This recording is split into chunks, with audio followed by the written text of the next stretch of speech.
Okay, good morning. Good morning, everyone. Good morning, ladies. Thank you for joining me here. So my channel, I'm here to help others. I'm here to help people. Um, I want to talk about a church that does help. If you are able to just, use a phone and call people, don't take rejection personal, but you're able to call churches. There are a lot of churches that help, and I am now intertwining not just pregnancy centers, but pregnancy centers and churches together to see how we can help moms. So there is one church I called, and they help moms with, or people, not just moms, but people with no questions asked. If you need groceries, they will meet you at the grocery store. They will pay for your groceries for you. If you need gas, they will go to the gas station with you, fill up your car, your vehicle, whatever you have, and take care of the gas for you. If you have, a need, if you are in a crisis or have a need, even when you start working, sometimes you're not getting your check right away, right? So, we have a lot of people getting sick, a lot of shootings. I was watching Trump last night. A lot of shootings. He was talking about Atlanta, Georgia. I had watched this from the day before, and a lot of shootings, people who are paralyzed. And I'm thinking, how do they make it? How do people make it if they can't work? You know? So we know Kamala wants to take away Social Security. He's like, I'm not taking a penny from it. We know we want, the inflation is ridiculous for people right now, trying to put groceries, food on the table. So they will help with that. They will, if you need help with rent, they will do between $50 and $100. No questions asked. So we really need to pull together as people right now. We really need to, not just for moms, but for people in general, right? Who just are not making it. So when we lost the home, I already knew my husband would run to his parents, and I already knew that the economy was going to get worse, and I knew Christ would be coming soon. We do know that he is coming soon, and as we look at people talking about civil war and the economy getting worse, we know it's right around the corner that he's coming. So it will get worse. We probably will have. My prediction is Trump will be winning in JD Vance. They will be winning, but I think there will be a time of them saying peace. People will say peace, and then Christ is going to come, and all hell will break loose. So I think it will be a temporary fix. How God is going to use Trump, I don't think it's going to be long term.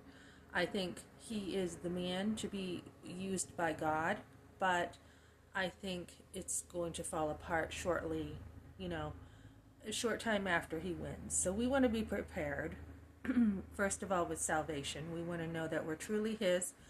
And I don't know that Trump has asked Christ to be his personal savior. I don't know that yet. He does talk about God, but I don't know about his personal testimony.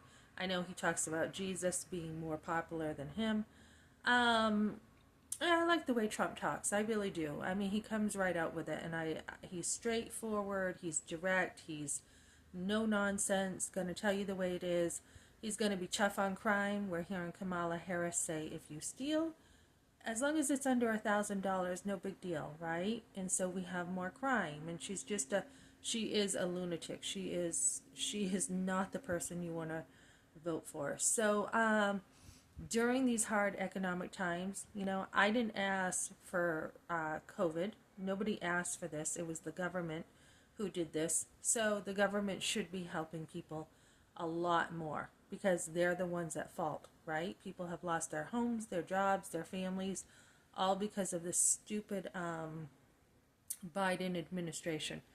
So take the help. Don't feel shame. Don't feel, like, oh man, I feel awful asking for help. Don't. Because if there has been any time in history besides the Great Depression that people needed help, it is now. So, people need a lot of help. We're having more abortions than ever People, I knew this was coming too with Obama in office, and seeing, people being told basically they're going to have to work more, right? So if you have a two-income house, you don't have time to have kids.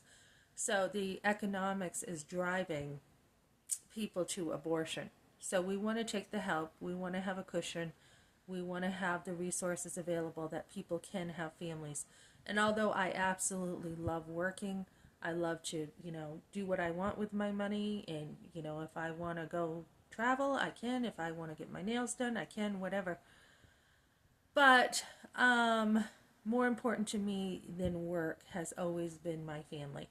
My family was number one. I mean, I stayed home and actually sacrificed so that I could have my family when I was raised to be more of a businesswoman and career minded. That's how I was raised. Children were not in the plan for me, not at all. But God already knew that I would be a mother. So it wasn't really developed growing up. I mean, yes, I babysat, and yes, I loved kids, but it wasn't really developed. But God had a plan, and He said, you're not going to just have an abortion, you're going to be a mom of 5 sons. And that's cool. I'm not just a mom, I'm a mom of 5 sons. So I sacrificed a lot to have my family. That's how much I love them. I was willing to go without on a lot of occasions in order to have family, and I didn't have to. I mean, I didn't have to do that. I could have easily went into hairdressing school, not had kids. I could have went into court reporting, not got married. I could have done a million things with my life. But once I had my kids, I knew they were top priority. So family is huge to me. Yes, I can do a million things working. I have worked and done a million different things. I love to develop myself.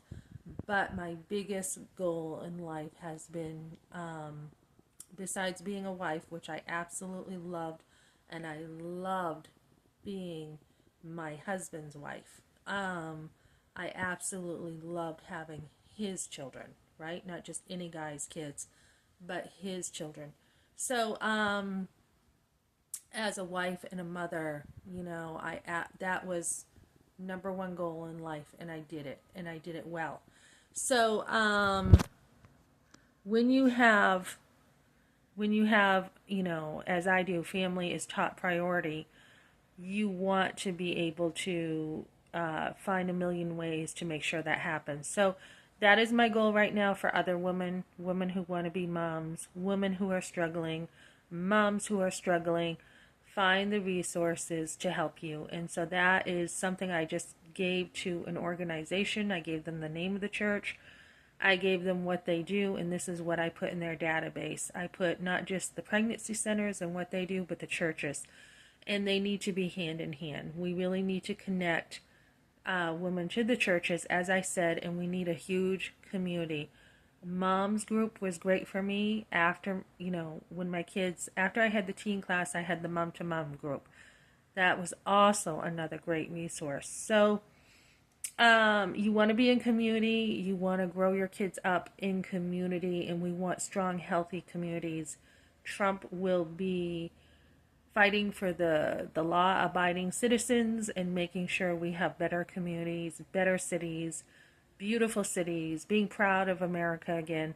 And along those lines is family. If you don't have a strong family, you're not going to have a strong community. It just makes sense. So I will be talking to pregnancy centers next, maybe some more churches to see what they do. I did have a church before I left for New Hampshire say, I said, hey, can you just send a gift card in the mail because I don't have time to go get this. So they sent a gift card for $50 in the mail for food. So I told my sons to go ahead and take that and, get some food while I was gone. And they said they didn't end up getting it. I don't know if it got, held up in the mail or whatever. But there are churches who will also send gift cards in the mail. And I don't know why in this day and age with Cash App and everything, why we can't work across the lines with counties and states and just be like, okay, you're over here and this is the type of help you need. let me cash app it to you, or the technology. You know, we should have the tech to be able to really support moms. So I would like to see that, and I will probably mention that to the organization that I volunteer for. So, and pregnancy centers, like, why can't we just cash out moms, you know? And so we should be able to use tech somehow to help people more. Okay, that's what I got for now, and I'll be doing another video later. Thanks, guys.